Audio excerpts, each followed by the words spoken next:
এই ৬টি মুহূর্তে চুপ না থাকলে জীবনে বিপদ হতে পারে। নাম্বার 1, অপ্রয়োজনীয় বিতর্ক এড়াতে।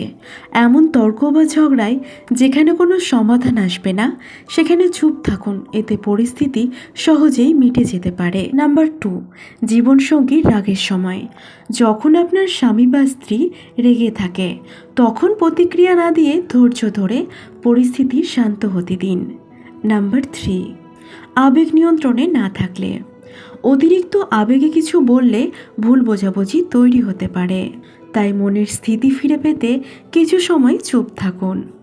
নাম্বার 4, রাগ নিয়ন্ত্রণের বাইরে চলে গেলে।